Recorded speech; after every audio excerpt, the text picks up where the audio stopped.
Like a dog in the street. Purple Daily is daily Vikings entertainment. We just want the Vikings to win a Super Bowl before we die. I will ride with this group. Seriously, man. Please. And away we go. Check, check. Is this thing on? Check. Are we back? There's only one way to do this. Are we? There's Are only we one back? way. There's only one We're way back. To be back on. There's only one way to be back. That's with the flag, baby. We're back. We've been released from YouTube jail. Carl in the comments wants Judd to be sent back to YouTube jail already after 10 seconds. Well, that's a different Judd. He's not talking about me. It's J-U-D right there. I'm J-U-D. Yeah, he spelled it wrong. Clearly he wants a different Judd sent back to jail, and I appreciate that. Mackie got so used to jail chow, he doesn't want to. I can't tell if we're wearing our prison fatigues or our JJ McCarthy blue collar mechanic shirts here. That's a good point. It does look like prison fatigues a little bit. I like that. Yeah, which, but if you want these, you can go to scorenorth.com/shop. I will shamelessly plug these available. Scorenorth.com/shop. But yeah, we appreciate. There they are, right there. There's JJ walking in. A man who's only lost, I think, 2 football games in like the last 5 years. Tom Pelissero standing right there to fist bump him is awesome. And by the way, do I look good? Man, am I in great shape. QR code game. Wow, look at us. By the way, just to clear that up, that was not JJ walking in. That was 9. That was 9? Okay. That was 9. Look at the look on his face, and you tell me that's JJ. That was 9. 9 was at the game. Ooh, 9. Oh, man. So we've been released from YouTube jail. We appreciate the Score North channel for taking temporary custody of our child, which is this podcast. And if you did, because we tried to clarify it as much as possible on different platforms, but there are a bunch of people that were like, "Are you guys okay? What happened?" No, we weren't okay. We weren't. No, we were in incarcerated. YouTube jail. Yeah. But if you did miss any of the Purple Daily episodes over the last week, we were putting them on the YouTube side on the Score North YouTube channel. So you can go find those. Apple and Spotify, hopefully nothing changed for you. And while YouTube has been vague about how they hand out penalties and why they hand out penalties, we have a strong idea or two of how this happened, but we will continue to work with the Sports Dad legal team to figure out solutions going forward. I have been advised from now on, even though it's not on camera, to always work with my pants on now. Okay. Yeah, that was definitely one of the suspicions we had. They were like, you being in your boxers is a real problem. Yeah, I'm like, it's too cold here in the basement to do that, but I have done numerous shows without any pants on. Just the undies. Numerous. At the Woodbury house, I would say about 25 to 30% of the shows were done with no pants on. Wow. Yep, 100%. Especially in the summer. I would just roll up out of bed.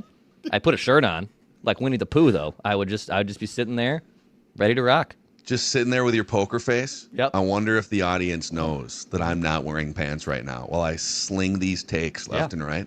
Mm-hmm. What an empowering feeling. It was very empowering, I'll be honest. Wow. Yep. You pulled it off too, so to speak. Mm-hmm. So no pun intended. No pun intended. You pulled it off. Well, anyway, from now on, I will be wearing pants when I'm doing shows. That's good. That's good. I'm not going to make any guarantees. Luckily, though, before we get to Feedback Friday, it was just a quick trip to YouTube prison, Judd. Oh, well, that's a beautiful segue. And guess what? You know what? To celebrate being out of YouTube prison, I am craving something sweet. And do you know where I can satisfy that sweet tooth? I mean, you're looking at all the offerings right now, but where I can satisfy that sweet tooth is at Kwik Trip, because going to Kwik Trip is like going to that good old-fashioned bake sale. We're talking premium donuts, just $2.99 for a 3-pack. Are you kidding me?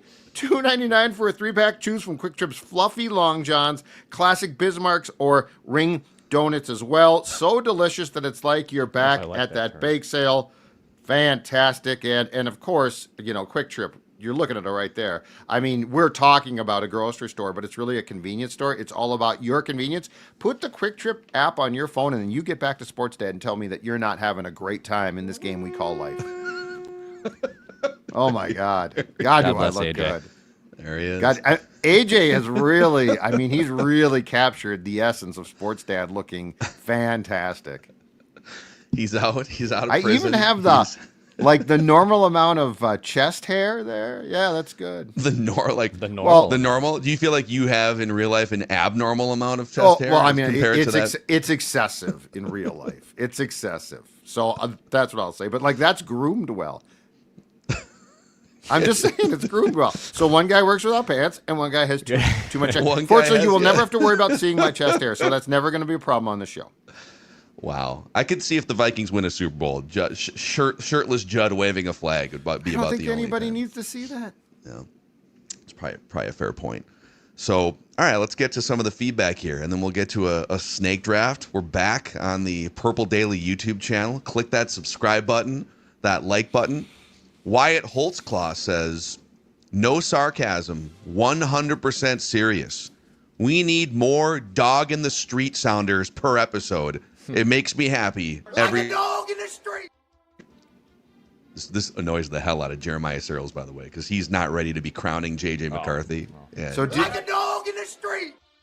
did you guys see the so somebody asked Justin Jefferson about it yesterday, and he said that didn't come from McCarthy, but I'll let you guys find out. And he said talk to Walter Rouse. So Yeah. they went to Walter Rouse, and he's like, yeah, it's just so like this is McCarthy took it and ran with it, but this is a very like well thought out Vikings offensive lineman thing, which is why Jeremiah Searles should appreciate it. That's true. I did send him that last night. Or did I? Maybe I forgot to send it. Maybe I passed out before I. Either way, he needs to know that it came from the offensive line room. Yeah. Okay?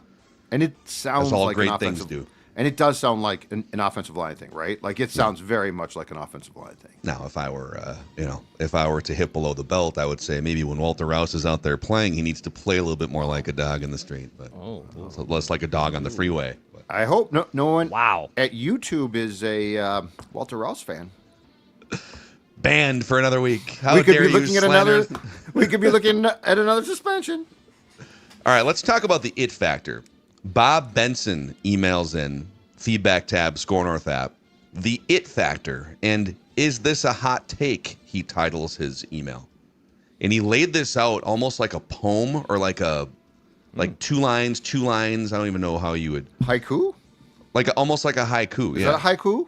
Yeah, haiku is what 5, 7, and 5 syllables, I believe, in the. I was line. just taking a guess. Yeah. It I just don't know sounded that good. I don't know that he hit the syllables on the nuts here, but the it factor is not unquantifiable.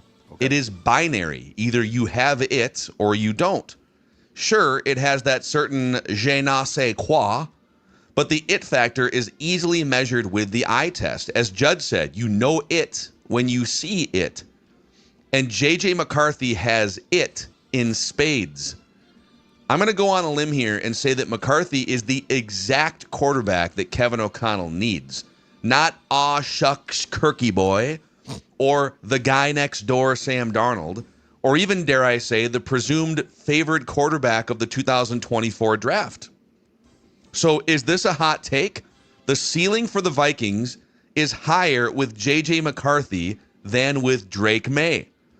Kevin O'Connell needs a quarterback with that dog in him, a quarterback that personifies and matches KOC's psychotic nature. To win a Super Bowl, it's not good enough to merely execute in this offense.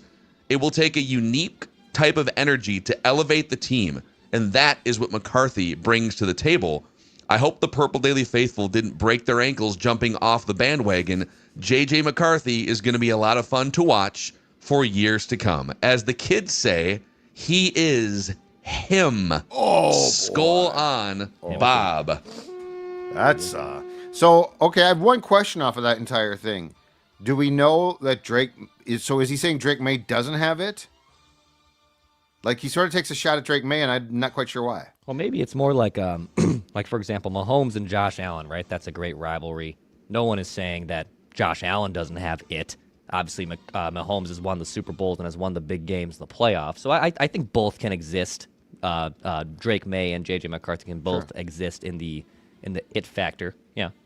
But what was his Phil? Go back and tell me what was his exact wording on the Drake May line? Yeah, he said that, let me see here, that J.J. McCarthy is the exact quarterback Kevin O'Connell needs. Okay.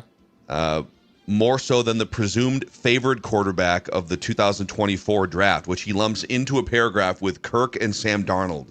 Okay. And he says the ceiling for the Vikings is higher with McCarthy than it would have been with Drake May. It's less about ripping Drake May, to Declan's point. I think there's also, he's saying it is binary, but would anyone disagree? Like, Josh Allen has some it, but Patrick Mahomes has like more of whatever it is than any quarterback not named Tom Brady that we've seen the last 30 years. Agreed. Yeah, I understand what he's trying to say here. I don't know that I agree completely. Like, I need to see more of it to see, because you can have that gene, but you also have to have the gene that makes you a great football player. Yeah. Like, and I guess where I sort of object a little bit is if you were to ask me right now, if I was to drive the old car to TCL, knock on O'Connell's door and say, okay, I got an offer for you. Like, I've been granted by God the ability to do this today and today only. I can replace JJ McCarthy with Drake May. I think O'Connell's like, okay, cool, yeah. Would you now Drake replace May? JJ McCarthy with Drake May? I love Drake May. Yes. I mean, I've fallen in love because I think he is. Love I think these he shirts, has. I think he has the gene. Drake May does, but I also like, dude. We saw him in. I can't, in my opinion, seeing people in person makes a difference, right? And like McCarthy in person to me is more impressive than on TV. Well, when we saw Drake May in camp and you like stood near that dude, and he's got the height, he's got the arm. I think he has the quantifiables as well as personality-wise. Yes. If you just said today, Thor will never talk to you again, he'll be done with you. Oh, so you're willing to blow up your entire relationship with Thor Nystrom over this? It's going to be awkward. It's football. You have to. Football. This isn't about people anymore. This is about one thing, a Lombardi. But if JJ McCarthy has it, yep. The reason that you would, in this hypothetical scenario, swap JJ McCarthy for Drake May is mostly because we've seen 20 more games of sample size from Drake May, and he's way further down the path of solidifying himself as a guy for 10 years. Yep. And we don't. In fairness, like, we love what we've seen from McCarthy. Right. We're rocking the blue collar shirts here today on Purple Daily. Right. But we haven't seen enough. If we had seen 20 games of this and road wins in the division and big third down throws, it'd be easier to say, like, okay, yeah. I mean, Tim Tebow had it, but wasn't good enough at the steady pulse of football plays that you need to. You just said the most important thing. When I say it, I don't mean like arm talent. I mean, you have this again, it's, in my opinion, unquantifiable. Exactly. You're a dog in the street. It's above the left nipple. It's right there. But I stood close enough to Drake May and saw him throw footballs where I'm like, oh, okay, I get it. Dude's ridiculous. Yeah, I mean, this is stupid. But and is he JJ a McCarthy, dog in the street? Is he a dog in the street? You don't know unless you're around him. Yeah. Like with Mahomes, it's clear because one, the success is off the charts now, and two, there's been so much done on him. But like, that's the thing is, I don't know that it just comes through the television after 3 games. Yeah. The comments saying Judd has it. Judd has whatever it is. What's the? I mean, that could mean a lot of things in real life. Okay. On the flip side, our guy Chris Burke emails in and says the show plays Packer or Bear vent line clips after those teams lose. And the Schadenfreude aspect, is that how you say that word? Schadenfreude. Schadenfreude? Yeah, I think so. Yeah, that's how I've always heard it.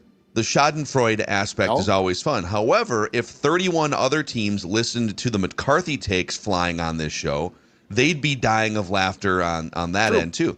Absolutely. The show is normally pretty self-aware, which I appreciate, despite all the purple Kool-Aid flowing this offseason. But the insane McCarthy is just a winner and dog in the street stuff. And he just has it takes flying after the first 2 wins are wild. By every metric and measurable Midwest Tebow has been one of the worst quarterbacks in the league this season. I hope our division rivals at least enjoy this McCarthy irrational exuberance after a win, because it's tough to watch Midwest Tebow struggle to function as a basic quarterback for 3 hours and hear how great he is all week. For a show that incorporates some analytics to selectively toss them out when all of the flashing lights are universally saying that the quarterback is undeniably one of the worst in the NFL, it's certainly amusing. Judd is literally the Steve Buscemi meme of how you do, fellow kids. He's got his hat backwards. He's also I had to turn it backwards to by, put my head down. Yeah, he's also disgusted by that Chris. comment. Like a dog in the street. Chris, buddy, hold on. I'll keep this backwards for a second. Okay. The late, great Sid Hartman once called people like Chris selective listeners. And it was one of his great lines, because he's exactly right. Okay? First of all, we just got done explaining, and I've said this before, the it factor is not the fact he's played great, the fact he's played poorly. It is from being around him, from being around guys who are around him. It's a factor. Think of the it factor. Take it out of sports for a second, okay? Think of people in your business, in your school, in your life that you've come across. And it's very rare, okay? It cannot be just given. And you're like, they've got a certain unquantifiable. I want to follow that person. Like, no, not like you. Not like me. Dare I say, not even like Phil. Like, it's a really rare thing where you're just like, that person is so smart and that person is just so on top of it. I'm going to take that as a compliment. Well, it's a hard thing to have. Like I think Phil has some of that, but it's a very rare thing, okay? And JJ McCarthy, from being around him, I'm not even saying from him playing, okay? So the whole thing of, well, you can't say he has it because he's not won enough games has nothing to do with it. I'm talking about him as a person. But, Chris, I ordinarily like your criticisms, but first of all, the dog in the street thing is hilarious. Like, this show is not going to that's a soundbite of soundbites. So it's the you like that. Yes, like exactly right. It's so it is on this bun bar for 10 years. So it's self-aware. And the Midwest Tebow. Okay. I'm going to go down just a slight path here. If you're going to tell me, if you're going to call him that, which, by the way, I don't think he's going to be, but let's just say he is. When we're talking about, let's go with the it factor, okay? Tim Tebow, clearly a special human. He is a special human. But go watch Tebow breaking his team down in the NFL. College, he was great at it because it works in college. And then go watch McCarthy. McCarthy is a fountain of F-bombs. He is a fountain of nine. Tim Tebow, I don't think he swore. I think what he did was, Tim Tebow was like from probably third grade through college. Tim Tebow was football. You get to the National Football League, folks, I'm telling you, this is a different game. I'm sure Boone and Searles have talked about this. Well, the biggest difference between, let's just say, what did Tebow start? I just pulled this up. He started 16 games over 3 years. Yeah. With Denver and then 2 with the Jets. Yeah. And he completed 47% of his passes. Yeah. 47% of his passes. McCarthy, through 3 games, is an underwhelming 57%. Yep. But showed more accuracy in college that would lead you. Tim Tebow, college and the NFL, was not an accurate professional passer. Yep. So right away, and just to piggyback off your points here, Chris continues to use like the metrics and the stats and why do we throw analytics out? Well, for one, it's been 3 games, and so it's hard to. The first 3 games of almost any starting quarterback's career are going to look terrible to inconsistent statistically. There are some exceptions, obviously. Patrick Mahomes being the greatest exception we've ever seen. There are exceptions, but it took Josh Allen 2 years before he learned to not sail passes. And I think he was under 60% completions for 2 years. 2 years, 30 starts. Bo Nix didn't throw a touchdown pass for like a month and then he started picking it up kind of mid-season. Bo Nix is also like much closer to 30 than JJ McCarthy is. But yeah. So I think you have to bake into the equation with almost any young quarterback, there's going to be inconsistent to maybe terrible statistics at times. It's going to be hard to fill in 3 hours of consistent high-level play. That's a given for at least this year and maybe parts of next year, even with pretty good infrastructure. So as you wait for statistical consistency, are there clues being dropped that are green flag clues and maybe predictive of future performance? High leverage moments, third and must pass, red zone, fourth quarter comebacks, leadership, command at the line of scrimmage, checking out of plays that are bad looks, command in the huddle. Give me all of those process related things and rise up in big moment things. And it's only been a couple games, so we're leaving room here. But I feel like it's a little disingenuous if you've been listening to this show for years to say that we're being like unabashed homers with no central compass. When it warrants it, we've been all over Dallas Turner this season, for God's sakes.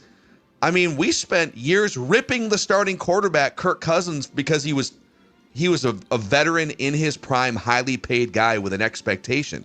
It's a different measurement for a guy making his first few starts. So I don't feel like this is one of those times to be negative about JJ McCarthy. We're seeing, there's a million things he needs to get better at, but we're seeing some really positive stuff early, and we're highlighting it. And you're also comparing him immediately to a QB that flamed out very quickly. And by the way, to a QB whose mechanics they couldn't fix. Like, that's the question. Like, the work that O'Connell did with McCarthy on his mechanics, which will be an evolving situation, like with Tebow, they couldn't fix it. They tried. And again, in practice, I guess he shortened up that motion. But guess what? In games, he couldn't. But, to call him the Midwest Tebow at this point, I think is it's a huge stretch. Also worth noting that Tim Tebow in college was a very run-heavy, use-your-legs quarterback. Yeah. McCarthy was almost exclusively a pro-style, pocket-passing, play-action quarterback. Now, they ran the ball a lot, obviously. So just even different. It's, I don't know. Brady Doppler chimes in and says, "Hey, guys, congrats on being freed from the YouTube clinker.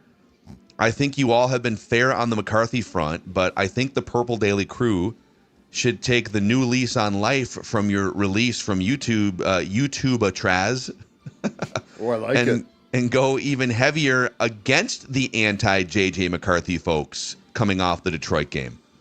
The idea that people are complaining about his stat line after defeating Detroit on the road for the first time in forever is ludicrous to me. Is there some contingency of Denver fans that puts an asterisk by their Super Bowl 50 win? Well, Judd does, because Peyton Manning threw 9 touchdowns and 17 picks. Well put.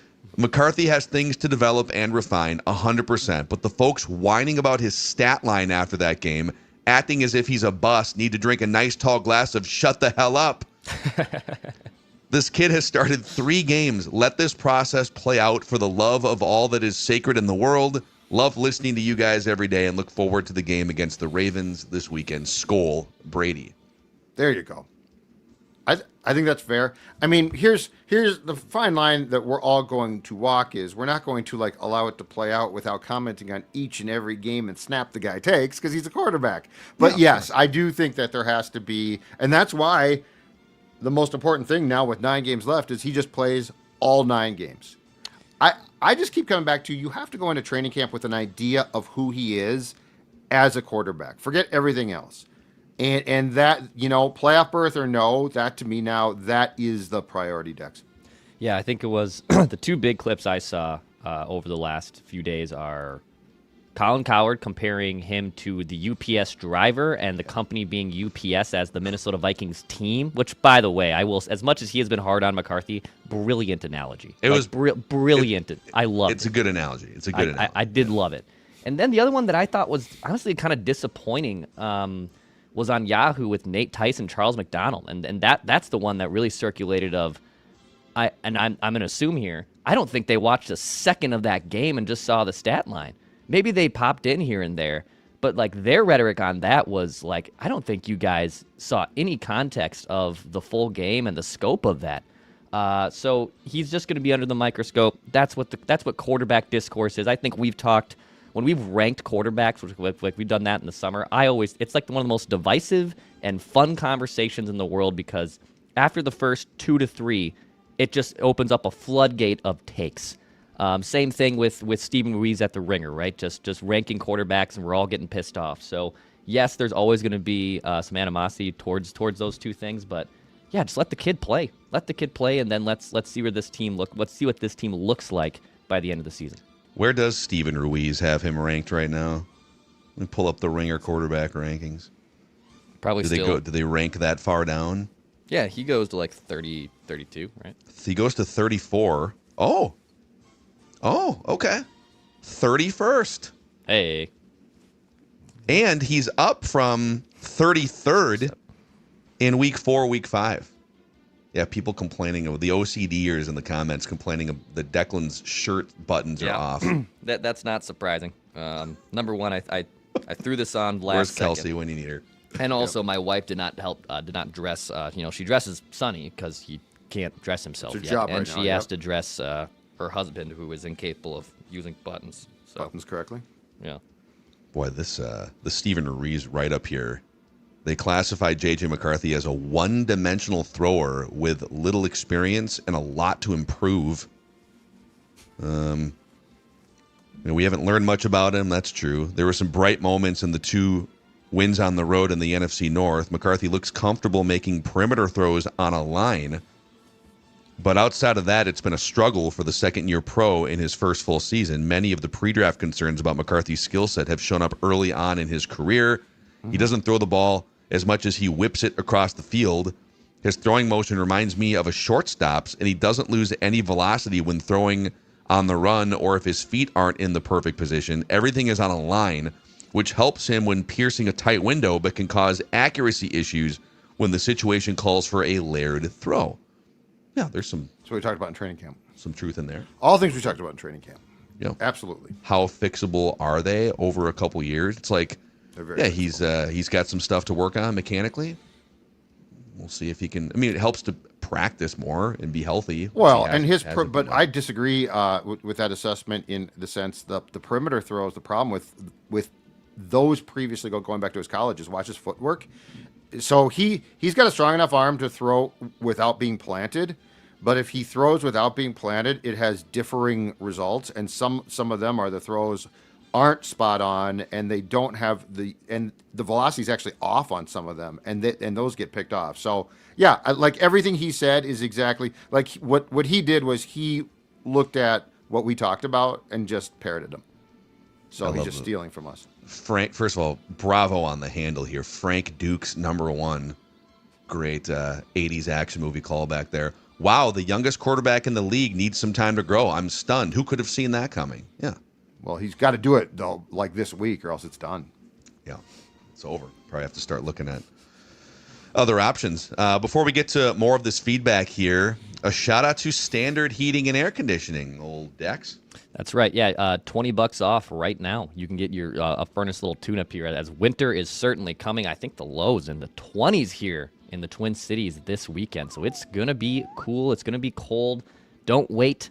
Do not wait to service this. Let the experts take care of it for you there. My guy Cameron's been out to my place a couple of times. Go to standardheating.com to join their Smart Club to get in on that furnace repair. And it gives you a discount on repairs when you join the Smart Club, as well as priority booking. So go to standardheating.com to get your HVAC system service today. Also, a shout out to Game Day Men's Health. I was telling a friend of mine who has also been going to Game Day Men's Health over the past few months that this is the best I have felt energy-wise, mental fog being gone. Even just, I feel like over the past 3 months, this is probably the most I have committed to working out because I don't get that feeling at 2:30, 3 o'clock in the afternoon. And what happened for me is I went into Game Day Men's Health because I'm 40 now. I'm a man. I'm 40. And they did advanced lab work. And it turns out my testosterone level was a lot lower than where you would like it to be as a 40-year-old. And so, well, you can either take that information and ignore it, or Game Day Men's Health can help you get back to where you should be Either it could be testosterone replacement therapy. It could be weight loss solutions, peptides, treatment for ED. It's where men go to reclaim energy and vitality. And the difference for me in just 3 months has been incredible. It's been stark. And it's so great to not feel like I need to take a nap at 2:45 or 3 o'clock and just grind through it and push through it on a daily basis. So check them out. GameDayMen'sHealth.com/Purple Daily. GameDayMen'sHealth.com/Purple Daily. And let me know if you decide to go in. And then Underdog Dex.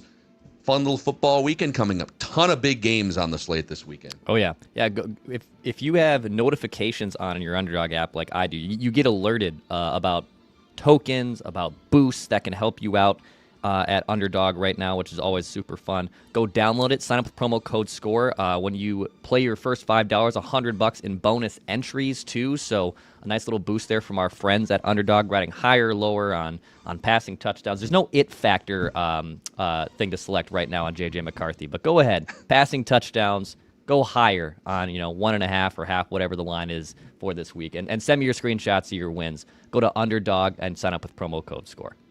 Yeah, they should have one though. It should be binary. 0.5. 0.5. You go higher or lower on dog. On dog. Dog. Will there be I'll one dog in the street? Whoa. I'll help out. Fani chimes in here, our guy Fani, and says, "What is the solution for the high amount of quarterback pressures under Kevin O'Connell's system? Here's a mind-blowing stat, at least to me. Jordan Love is being pressured 28.1% of his dropbacks, and that's the highest a Packers quarterback has faced in the Matt LaFleur era. If the Vikings quarterback is pressured at that rate in a game, we consider that a successful game for the offensive line. We have better tackles and a right guard than the Packers. Right guard is talented and improving, but the pressure rate is still very high. How can Kevin O'Connell fix the pressure rate? Is it run the ball more, call more screens and misdirection, or do they need to look at hiring a new offensive line coach for next year?" I would say it starts with your selection of passing, right? Like it starts with that. It includes, I mean, it would be nicer for them, and this goes back to well before JJ McCarthy set foot at TCO, is it would be nice to have a more effective, consistent screen game. I think there are ways to still drive the ball down the field, but also have more of an effective short passing game. I think we saw that before he got hurt on Sunday. Aaron Jones is a very much an outlet guy. I think running the ball consistently is important. And I'll go back to there. I think one of the things the Vikings don't exploit enough is Jordan Addison in the short passing game could be marvelous. Jordan Addison, he made what, 3 guys miss, 2 guys miss, 3 guys miss last week on that brilliant play call where where he just got the ball and literally, like, he's got, I'm not comparing him exactly, okay? But when you look at his size, stature, and athletic ability, he's got a little bit of Percy Harvin to him. And Percy Harvin was a little more of a bowling ball. Yep. Addison's a little more lanky, but but I mean they are a closer comp as far as what they can bring. So anyway, the offensive line question, it's going to be nice to see, even if Ryan Kelly's out. It's going to be nice to see the offensive line basically intact because it was such a mess before. But all of that being said, I think there's definitely ways to set McCarthy up to succeed to reduce the pressure without firing a coach. There was a JT O'Sullivan did a great breakdown of McCarthy's game after the Lions win over the weekend, and the good, the bad, the ugly, what he can fix, etc. But the swing pass to Aaron Jones, where it was, I believe, 2 running backs with McCarthy there in the shotgun. And I'm not sure if Boone and Searles noticed this exact thing too, but they call that 21 pony formation. That's what I say in the mirror every morning too. So when you have a running, like Jones was slightly behind McCarthy, and that was on purpose because you notice that obviously if he's slightly behind, that's 1/2 step he doesn't have to take to get around for the pass that he dumps out to Jones that he turns into to a 40-yard gain. Plus with Jefferson and all the receivers bunched on the other side, all the attention was over there. So it was a cool little design and notice thing from JT of if you see two running backs like that and you see purposefully one of them maybe a half step behind the quarterback, you can assume 99% of the time that ball is going to that running back to get him out in the end around. More stuff like that from KOC. More easy stuff just to make JJ McCarthy's job a lot easier. And if it makes people feel better, that was technically classified as a run because of where it was caught. But if you're worried about the 143 passing yards, we could just take those 31 and put them on and make it 175. If that would make people feel better about his statistics. That's absurd. It was a disastrous day. I don't know what you guys are talking about. Yeah. Nothing good here. Let's keep rocking here. Well, Feedback Friday. Jeff in Arkansas, our longtime buddy, I think it was formerly Jeff in Texas, called into the old radio shows, and our guy Jeff in Arkansas, he has moved. Good morning, guys. There's something I really love but don't get enough of on Purple Daily, and it's Declan's Chris Collinsworth impression. How about you add a little segment every week, maybe on NFL Takes, where Declan just does a Here's a Guy segment and highlights an NFL player from the weekend in the Chris Collinsworth voice. I'm sure I'm not the only one, but when I'm listening to you guys in the morning on my drive, I crack up every time Declan does a Chris Collinsworth. You know I love you guys. Keep it up. Keep it up. School, not school. Skol. I don't know where Jeff's going with that, but love ourselves some Jeff. Yeah, let's say, give me the music, and then... there's been so much different rhetoric this year on McCarthy. Is it the good passing yards? Does he have the it factor? God, I talk to him all the time. You talked to him in the meeting there on Tuesday, and it was, oh, God, this guy just gets me excited every time. And he's got a long journey. Let's not crowd him too early. Just let the kid play. That's what Kevin O'Connell says. He just wants to let him play. That's all he wants. Is it that he strings everything together while not moving his teeth?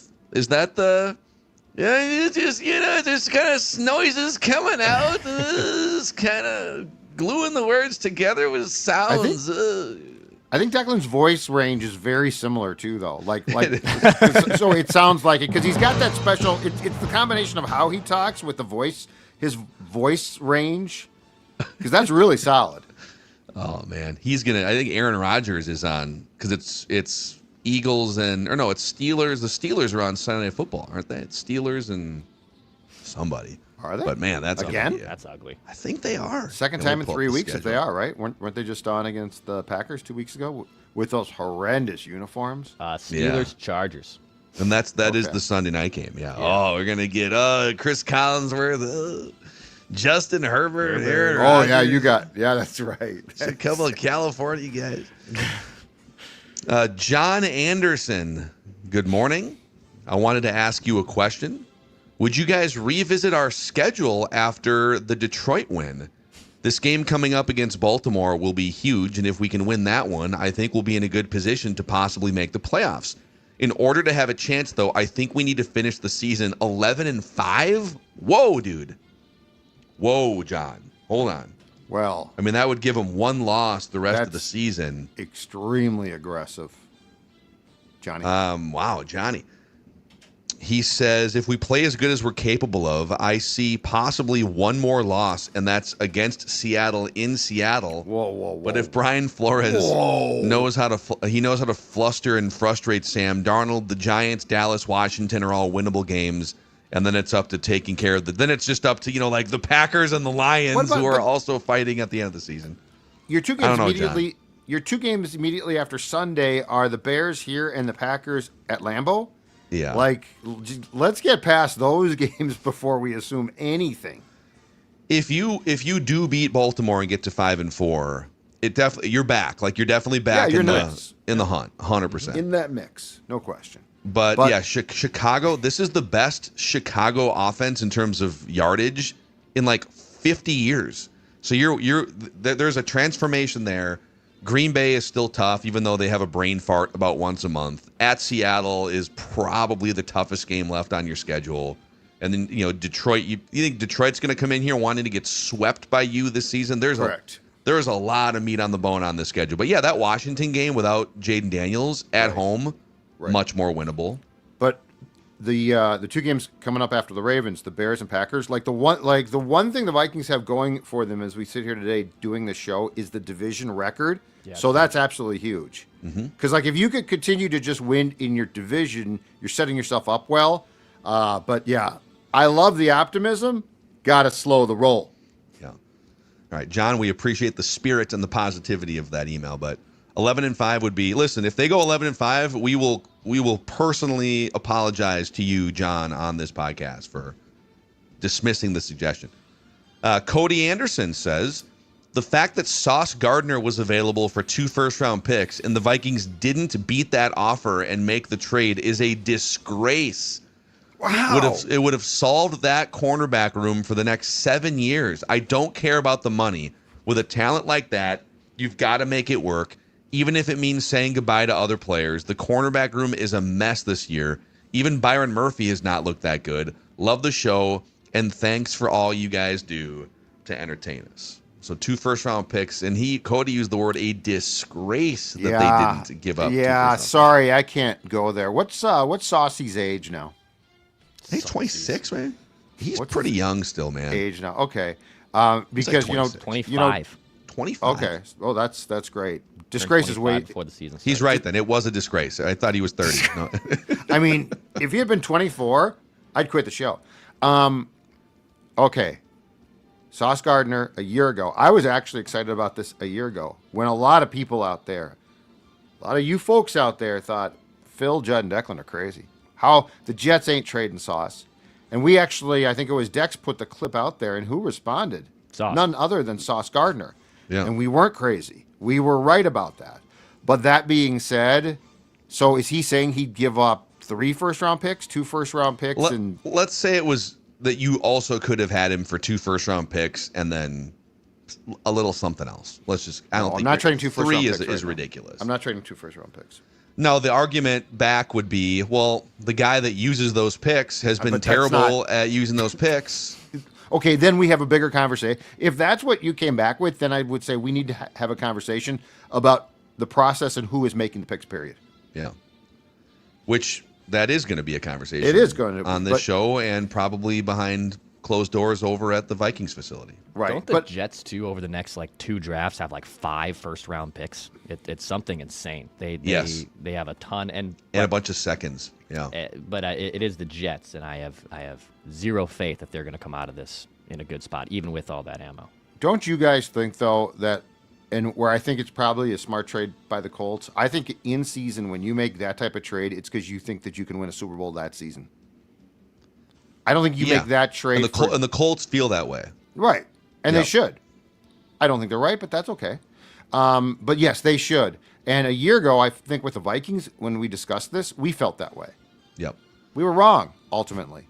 And the Colts also, this kind of shows you, hey, Daniel Jones is playing really well, but we're going to bake into the equation a little Daniel Jones regression. And so let's go get one of the best non-quarterbacks in the league to help fortify the rest of it. Huh. And maybe that'll bring us, if you're the Colts, a little closer to, there's a chance the Colts with their schedule could be the number 1 seed in the AFC. But Kansas City, Buffalo, if it's championship weekend, even if it's in Indianapolis, are you picking Daniel Jones to beat Patrick Mahomes, even if they have Sauce Gardner? I don't know, man. And the Sauce Gardner trade, to me, is the biggest parallel. And I have said that the Vikings should make this trade in certain seasons, not this one. It's the biggest parallel to I think it was 2019 Jalen Ramsey trade, right? Which I think was 2 firsts as well. But that was because the Rams saw themselves as an immediate contender, and you upgraded immediately. So I would have been much more interested in making this trade last season if I had been the Vikings, but I'm not trading away 2 first-round picks right now. Sorry. I feel like trading 2 first-round picks for a non-elite quarterback is really risky. I don't know how many examples there are in NFL history where you gave up that. Now, 1 first-round pick, that there's been a lot of examples where 1 first-round pick puts a. What was the Jalen Ramsey Rams trade? I think it was 2 first-round picks, and then they swapped some picks. There was some guys sent here, some guys sent there. It's a pretty big trade. But I think it was 2 first-rounders. Okay. Jaguars trading. Okay, it was 2019. Yep. Jags trade Jalen Ramsey to the Rams. for two first-round picks in 2021 and a fourth. So, all right, well, I mean, that's kind of what the Colts are doing, right? They think this is our Jalen Ramsey trade, and we're going to win a Super Bowl. You don't F them picks if you don't think that you can win a Super Bowl immediately. Like that's not a, hey, in 3 years, we're going to be really competitive. F them picks. The Colts have also, since Andrew Luck was just kind of, battered out of the league, they've been a pretty good roster a lot, and they've had just major issues trying to find a quarterback. And so I think they've thought they've been a little closer 5 different times throughout the last handful of years. We'll try it with Wentz, and we'll try it with Rivers, and we'll try it with different guys. And they feel like they have lightning in a bottle, and they're a little impatient because they feel like they should have been hunting for Super Bowls over the last 10 years at the end of the Andrew Luck run. And so it's a little bit of a, not panic move, but maybe an impatient move. We'll see. Mallory Peltz chimes in and says, love the content you guys put out every day. I've been a consistent listener for over a year now, and I have a hot take for Feedback Friday. Looking at the remaining 8 games for the season, if Andrew Van Ginkel is on the field and plays at least 80% of defensive snaps, I believe the Vikings will win those games. If he's out due to injury, I think the Vikings will lose those games. I'd love to hear your thoughts on the impact Van Ginkel provides to this team, praying that he can stay healthy for the rest of the year. Is Van Ginkel that impactful where if he plays the rest of the games, the Vikings are going to win pretty much all or most of them? He's certainly impactful. I think that's going too far. Like, I don't think he's going to... He makes a difference, and he improves the defense in some ways a lot. But do I think they're going to potentially win the rest of their games if he's playing? No. I think that's a lot to put on his shoulders. And I would say this. The defense with him, the defense with Blake Cashman. Like, there's a reason why against Detroit it looked like it should look.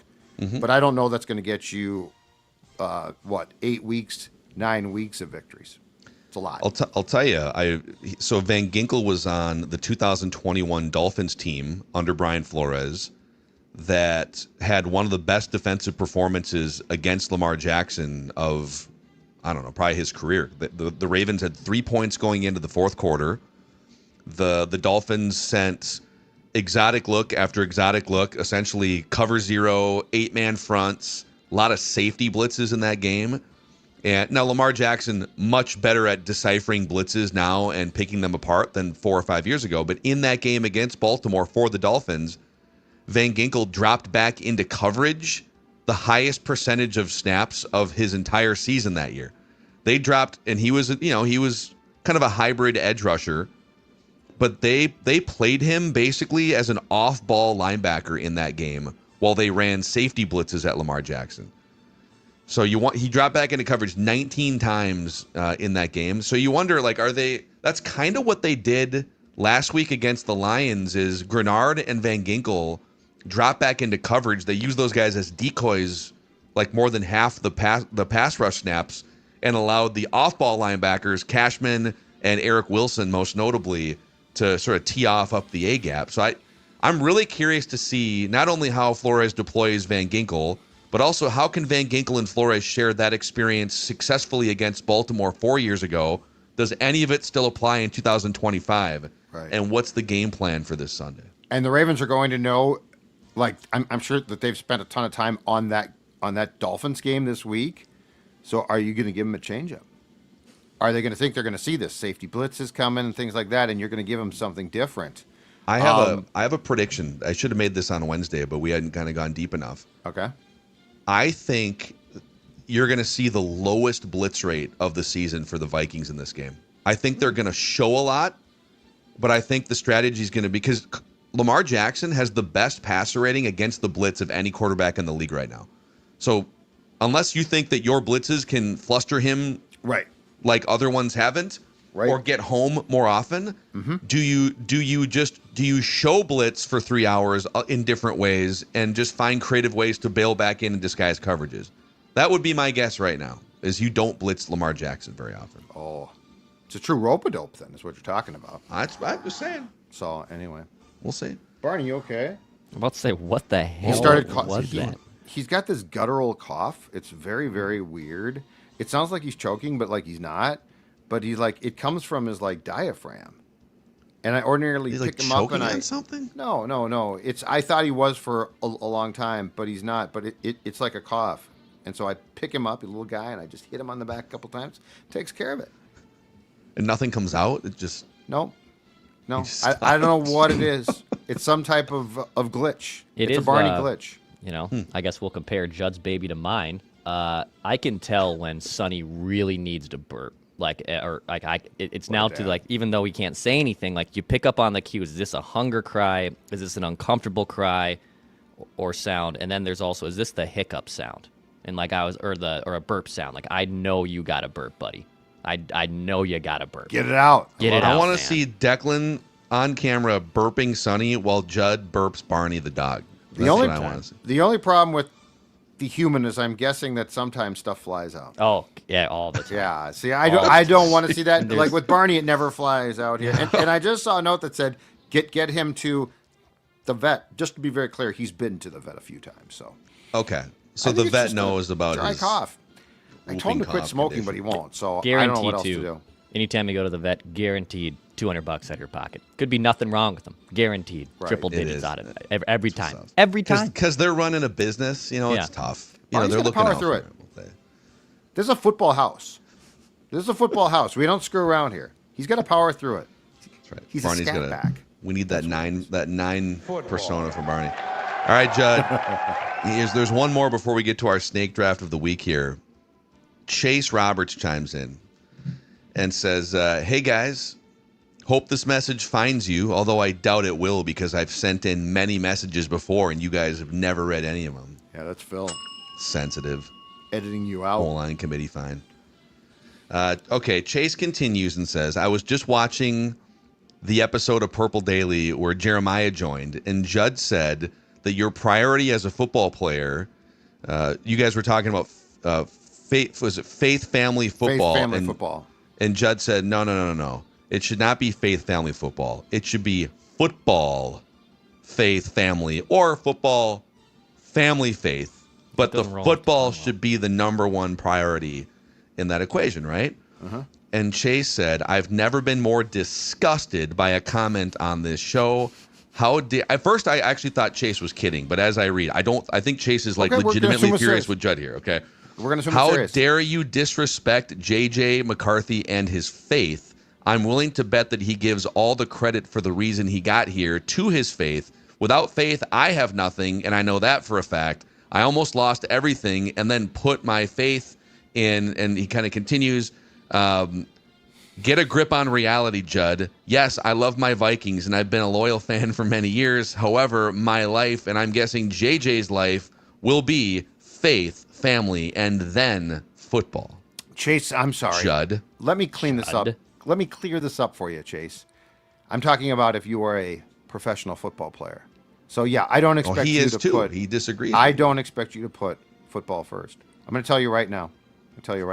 When you're playing National Football League, do you think 9 prioritizes anything above football? The alter ego? The everyday guy who the Clark Kent, JJ McCarthy, faith, family, football, that's great. Heck, it might be faith, family, something else. I don't know. But 9, it's football. Football first. But yeah, Chase, I don't expect, like me personally, I don't put football first. Because I probably go hockey. Wow. I go hockey. You have hockey above football? But I love hockey. Like, it's a personal thing, though. But, like, Interesting. I've grown. When I was a kid, it was baseball, hockey, football. Now football is a solid second. Some days it might be first. But I probably go hockey, football, baseball, faith, family. Oh, my gosh. Beer. Butcher and the Boar last night was great. Oh, that's a good point about beer. Hold on a second. I'm gonna have to redo a list. Actually Butcher and the Boar is my new faith after last night. That is good. It is phenomenal. It's absolutely the crazy. The sausage sampler is my new faith. Just falling off the bone. Oh, the meat was just falling off the bone. Insert your own joke, but I'm serious. It's great. It was so good. Get Judd off the show. Wow, Judd just taking bullets here. Somebody chimes in here and says, Josh B says, I need a blue-collar Purple Daily button-up. Well, you're in luck, Josh, because over at scorenorth.com/shop, scorenorth.com/shop, you can get your blue-collar working man's Purple Daily button-up right in that shop. If you're ready to go to work, if you're ready to show that alternate personality, and there's a QR code on the screen if you want to be like the sports dad. Look at how great I look. That does not look like the sports dad right there. That looks like a 25-year-old Judd with slightly old man hair, but the rest of that, it's too good. The six-pack replaced with the six-pack replaced with the more efficient keg. Hey, Prize Picks right now. I just opened up the Prize Picks app to see where do they have the JJ McCarthy passing number. Okay, it dipped to 208.5 yards yesterday. It's sitting at 210.5 passing yards as we sit here right now. And that's the fun part. You can go on Prize Picks. You can win real money by selecting between 2 and 6 players and picking more or less on their projected stats. I think it's a more on the 210.5. Not going to lie. So I'm going to go more there. And you can go cross sport too if you want to pick some Timberwolves player in a game this weekend. Place your entries. Download that Prize Picks app today and use the code Purple Daily to get $50 in lineups when you play just $5. That's code Purple Daily on Prize Picks to get $50 in lineups when you play just $5. Where's my Pendleton bottle? There it is. This is glorious. We had an emailer in the state of Washington ask if they can get these 10-year stadium anniversary Pendleton whiskey bottles. I don't know. We're checking on that. But I know that in the state of Minnesota, go into a liquor store and find these, or if they don't have them, ask for the Pendleton 10-year stadium anniversary bottles. Not just poured, it's earned at Pendleton Whiskey, which is a proud partner of the Minnesota Vikings. And in Minnesota, same thing. Nothing is given. Not the yards, not the wins, not the respect. And this weekend, not even the weather. Well, we're going to earn something this weekend with the colder temperatures. But Pendleton is the whiskey that you want for your Vikings game days. Maybe keep you warm as we get into November and December here. So when the clock hits zero, whether you're celebrating a well-earned victory or holding your head high after a hard-fought loss, there's only one whiskey for the moment, and it's Pendleton Whiskey. 2025 Pendleton Distillers, ProximoSpirits.com. Please drink responsibly. All right, it's time for the snake draft of the week. You got the results, Dex? I do. We didn't do one last week because we were in jail collecting our thoughts. That's right. But overrated Halloween candy from 2 weeks ago, Judd picked up the victory, 67.6% of the votes. Almost 1,000 people voted on that snake draft. Judd, that is your 23rd win of all time. You're 23 for 67. Wow. You're hitting 343 on the year. Or career. Career. And then, Phil, you are 18 for 61, 295. It's bad news. I'm hitting 310. I'm 18 for 58 all time. Pre-Sunny, as AJ has elegantly pointed out here in the document, I was 16 for 53. Post-Sunny, 2 for 5 in my snake draft history with my son and pre-Sun. Nice. Sonny has elevated your performance. Small sample size, but we'll see if that continues. Yep. Love it. Okay, what's the order, and then what are we drafting here? Yep. So the order is Mackie, Judd, Dex. Oh. So Phil with the first pick, Judd with the second, me with the third, and the wraparound. Our topic today, we talked about this on Purple Daily NFL Takes on Monday because I brought up a certain situation that happened to me. Today's snake draft is worst places to take a dump. Worst places to have to do that. Football. There are options. Gotta go. I have a big board. I have plenty of spots. How many items are on your big board? I do have 9. I do have 9 on 3, 4, 5, 6, 7. I have 8. 8 right now. Okay. Well, I think the number one pick is. Yeah, this is a good spot to be in. I have to. Maybe you'll disagree, but I have to take porta potty. Porta potty. Okay. With the number one pick. Sure. I mean, yeah. Really, in any context, whether you're at like a festival or I don't know, like there's just actually I just thought of another one that I need to add to my big board here. Okay, that one's for sure going to go on there. But yeah, I just the porta potty experience in so many different ways is terrible and shameful and hot and all of the things. So porta potty. So when I was on that bachelor party trip last June, it was like hole 7 on the golf course. Wasn't even at the turn yet, and I had to go. And I walk into this porta potty, cleanest porta potty of all time. Like, I was shocked. There wasn't a thing in this porta potty, nothing. Yeah. And I was impressed. Okay, so I'm using it, and as I stand up off the seat, it rocks back and forth. And when I say top 3 scariest moment of my life was thinking this thing was gonna tip over. No. And it literally went bump, bump, bump, bump, and eventually settled. I straddled the thing to try to get it. I then turned around to like try to get the weight. And I'm sorry, were you number 1 or number 2 here? Number 2. Oh, I had to go. Was it? Like, why did it rock? To go. It was on a hill. It was on a slight slant. I never noticed that until you sit down and you're fine. Then you stood up. And when it Situational rocked, awareness, man, Declan. my Situational God. masters wouldn't have allowed that. Oh my God, so scary. The fear of God took. I was terrified this thing was gonna tip over. Yep. Quick story there. All right, Judd. No, that's wow. Okay, Judd, you're on the clock here. I'm gonna go with gas station. Gas station. Unless it's a Kwik Trip, which I will Well, legitimately That's what I was gonna compliment say, their man. clean bathrooms. No. Here's the caveat. So a convenience store is not a gas station. Okay, like you're talking like the Gas down and station. dirty. I'm talking if you have to get a key, you're in trouble. So like a Kwik Trip, a normal convenience store, you just walk in and they just have bathrooms. So they clean them all the time.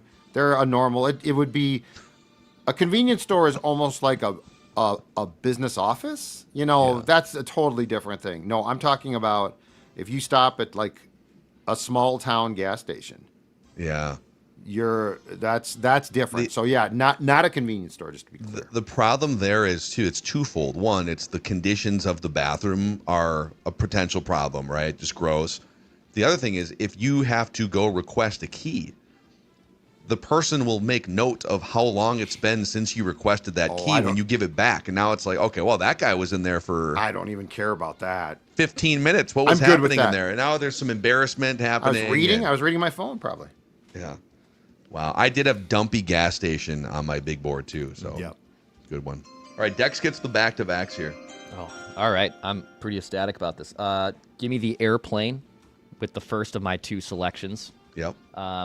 It's very inconvenient. If there's turbulence going on, that's even worse. And in general, even if there's not turbulence, it's you're doing your business at 35,000 feet. It's going to be a little bumpy, regardless of smooth air or not. Not ideal. You're cramped. You're in cramped quarters.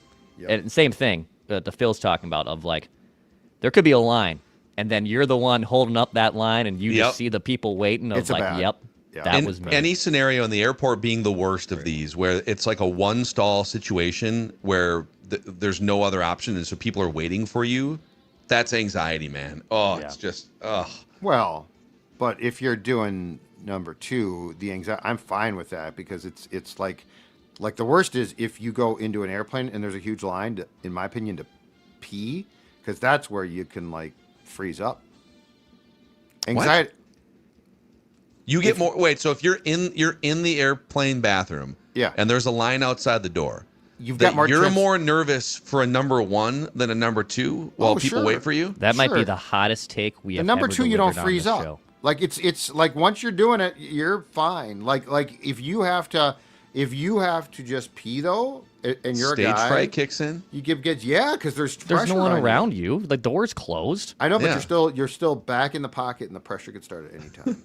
I'm just saying that's where you have to channel committed, your inner 9 there, Judd, and just let it rip. Sounds very specific. If you're committed, no, what I'm saying is if you're committed to a, I'm sure it has. If you're committed to a 2, you're committed. Sure. You're in. That's all I'm saying. Interesting. Wow. Mm-hmm, wow. Mm-hmm, mm-hmm. Okay. Dex with my the back-to-backs here, yeah. I'm niching myself a little bit here, but it's where this whole thing started from. I'll take the Minnesota State Fair. Yeah, I should have taken that one number 1. Now I will say, because Kwik Trip has great bathrooms, there are places to take a to do that are a little bit better than your standard porta potty. Those do exist, still not great, but in general, it's going to be the worst situation. So Minnesota State Fair, yeah, the State Fair. The one good thing about the State Fair, though, is at least the bathroom closest to like our booth thing, the one down the street, is there are so many Johns that you can at least pick one that looks like it's halfway decent. But I feel like for whatever reason, people are more animalistic in those stalls. Like you see Well, that's what I'm saying. I've seen like top shelfers that people leave unattended. But that's what I'm saying is there's so often bad. a case where you can like scout. It's like players. You can scout like 3 or 4 and pick one. But yes, it's I'm just, not saying you know, it's good. It's like, I'm not it's saying hot and it's I'm not. just, Well, people yeah. Well, it's why I'm ordinarily not at the State Fair unless I have to be. Judd, you're back on the clock here. All right, I'm gonna go with and I haven't done this in years, but when I was in my younger days and had a friend at Madison, I would often take a few times I took the Greyhound bus. Oh, The bus.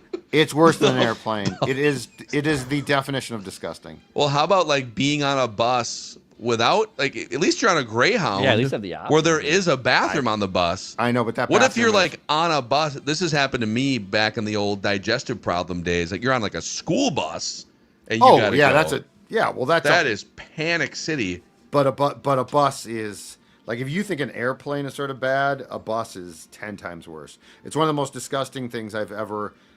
Like, I would not go on a Greyhound again with strangers just because of that.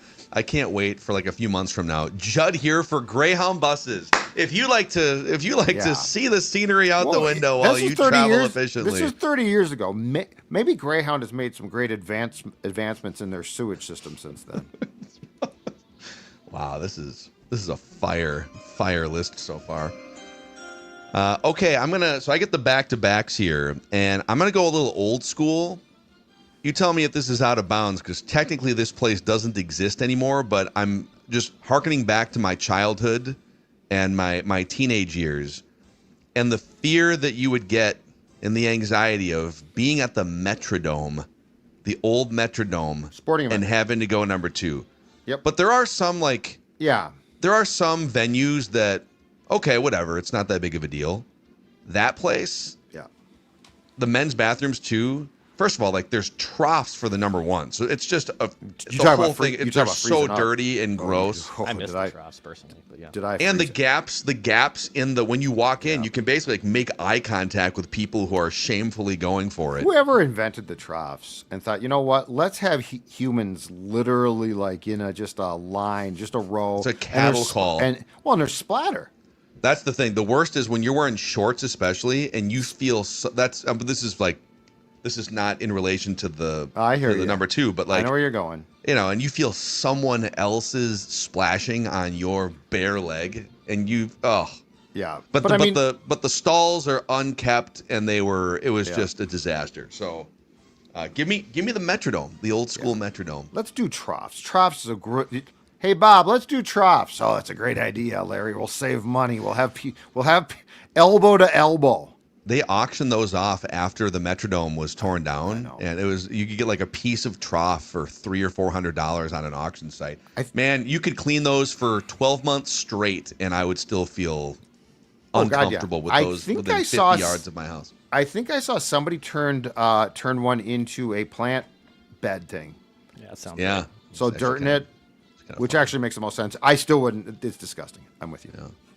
Yeah. And then I guess this is my final pick here. We get to the third round. There's 2. I'm kind of torn between 2 here right now. But I'm going to go with at somebody else's house. At somebody else's house. You're hanging out at it's a dinner gathering at a friend's house. Maybe it's like early dating, or so it could be any number of scenarios, but you're at someone else's home and you have to go number 2. Can't do it, man. Can't do it. Especially it if feels it's disrespectful too. You're just like, especially if there's like no different floor to go to, like Yeah, an I have apartment. one bathroom in this house right now. Yeah, and then so- it's like one bathroom, and Yeah. it's like near the like. Oh yeah, Yeah. yeah. It gets Yeah. it's. Oh boy, I don't want to talk about it. All right, Judd, your final pick. I've got a few here. Okay, I am going to go with. Again, specific restaurant, but fast food restaurant. So not like a nice restaurant. Like Not Butcher and the Boar. Right, exactly. Which, by the way, they've got top 5 bathroom experience of your life at Butcher and the Boar. If you've got those towels, hand towels, I love you. And they got the hand towels. It's great. Love ya. But I'm talking about. But they don't at Burger King, is what you're saying. And Well, the other thing too is, again, to go back to my gas station thing. If you're driving through a town, and there's just like a fast food joint, and you're like, I gotta go, it's a wild card about what you're gonna get. no. Like you could be walking into the fire of hell. So I'm going fast food. All right, I like that. And then Dex gets the final pick here. I am between two, and I'll talk both of them out loud since I have the last pick. The first one is the bar, and I'm talking a dive bar. I'm not talking a restaurant. I'm talking a dive bar. That's a great one. It's One of my there. most uncomfortable panic experiences was at a very well-known Minneapolis dive bar about 12 years ago. And Yeah. Yeah, it was bad. That one's bad. Another one, I'll never have to do it again because I'm not Billy Madison. Having to do number 2 in middle or high school was a traumatic experience as well. It's a great one. Very traumatic experience. I would say I'd lean more middle school because that's more of like formative years. So you know what? I'm gonna take school. I'm gonna take school. Yeah, that's a good one. Yeah. Like college has great bathroom setups. There's nice buildings. You know, you can find your place to do that. Youth in school is just it's traumatizing. You were just being were ready to be ripped apart if you did that. So yeah. I was at Benilde from 84 to 88, and I'm not joking. At the time, I don't know if it's because people were trying to smoke in the bathrooms or what exactly. They took the doors off the stalls. Okay. I'm glad you brought this up. So you were exposed literally. Because I think I've told this story before, but I'm not going to say which dive bar it is because it's a great spot. It's a great spot, but it's a Northeast Minneapolis dive bar, and I was there one night. It was January, so it was like snow, cold outside, and I show up with some friends, and I think we had something that was like probably not Phil stomach friendly, but I'm like, whatever, we're having a good time, and it was just, I kind of knew it was a mistake. You like to thanks to the folks at Minji, I know exactly what triggers me, what doesn't. But sometimes I'll be like, I'm going to go against the advice, and this is one of those moments. And you have that feeling where it's like, I have minutes, maybe less. Yep. Yeah. Yep. And so I go in, and not only was there no door on the actual bathroom. Oh no. The stall was facing the door without a door on the stall. Oh no. So it was just like you walk in, it's just kind of open, and you could go around the corner and go number 1, but if you're going to go number 2, you'd literally be sitting there facing the like everyone who's in the main bar area, and I was like, it's a no-fly zone. This is one of those instances where I'd rather have the mystery box. I don't know what the mystery box is, but I'm like, in my head, I said, I'm choosing the mystery box. I just went outside to try and find another option. Yeah. And I wound up a couple blocks down the street at a well-known fast food place where, I made it. Oh my God. I go in, and there's somebody occupying the stall in the fast food place. Oh, nightmare. And thankfully, they were like just kind of getting done, but it was, oh my God. But yeah, the door not being on the stall, big time panic thing for There was a dive bar in Chicago. The bar still exists, but it moved. Called Pippin's. Yeah. I went. You and I were Phil at and I were Pippin's in like Pippin's a long one time ago. Yeah. Same thing. They made it Love that place. They made it impossible to actually use their bathroom. Now, fortunately, there was a bar around the corner that was very nice, but same type of thing where it's just like it's a no-fly zone. Yeah. Thankfully, Chicago, there's enough places within a block or two you could probably find a plan B there. But yeah, it's a good little Irish pub. All right, so here are the teams, and the voting is going to be on the Score North Twitter account shortly. Declan winds up with an airplane, This is places that you hate to go. Number 2, an airplane, the Minnesota State Fair, which is a great pick, and school. Flashback. Yep. School. I wind up with porta potty, the Metrodome, and at someone else's house. Judd goes with the dumpy gas station, a Greyhound bus, and a fast food restaurant. Strong picks across the board here, so we'll see where the voting lands on the Score North Twitter account. All right, we're back, baby. We're out of YouTube jail for now. Are we on probation? I actually think we are. In the dashboard, we are on probation through January, it says. Through January? Yes. Yeah, 90 days. We have 90 days probation. We have 90 days of probation? 90 days of probation. Do we have to report to a certain probation officer or wear some type of ankle bracelet or something? That'd be nice. Yeah. It'd be nice. Yeah, it'd be nice if YouTube could give a little more guidance and direction before, we love you, YouTube. Deactivating a big account. Hi, YouTube. Hi, everybody. Pretty soon, if we get enough violations, it'll be Purple Daily live on the Flagrant Howls YouTube channel today. The Score North Twin Show channel. It's the only one we have left. All right, we'll be back for our picks officially for Ravens and Vikings tomorrow. And yeah, if you haven't already, click that subscribe button and the like button here on the Purple Daily YouTube channel and our other YouTube channels. And we'll see you guys tomorrow.